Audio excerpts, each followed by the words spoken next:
स्वामी श्री चक्र भगवंत म्हणतात, जन्माला आला ना तू फक्त 3 गोष्टींसाठी जन्माला आला.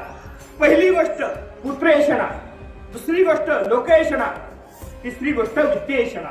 या 3 गोष्टींसाठीच मनुष्य जीवनभर झगडत असतो, जीवनभर झगडत असतो. पहिला मला पुत्र मिळावा, मला संतती मिळावी, मला चांगला परिवार असावा, यासाठी झगडणारी माणसं आजही आम्ही पाहतो. नवे नवे आम्ही त्यासाठी झगडतो, कारण आम्हाला पुत्रेषणा असते. दुसरे आहे वित्तेषणा. हे पुत्रेषणा आमचा संसार चालवायचा ना, आम्हाला वित्त लागेल, आम्हाला पैसा लागेल. ही वित्तेषणा आमच्याकडे असणं गरजेचं आहे, आमच्याकडे धन असणं गरजेचं आहे.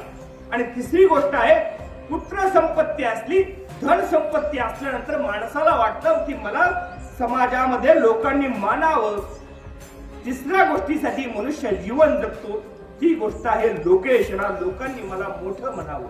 परंतु ते आयुष्य धर्माचं असावं, त्या आयुष्यामध्ये देवाचं चिंतन असावं, देवाचं नामस्मरण असावं, तरच खऱ्या अर्थाने या मनुष्य देहाचा काही ना काही उपयोग आहे.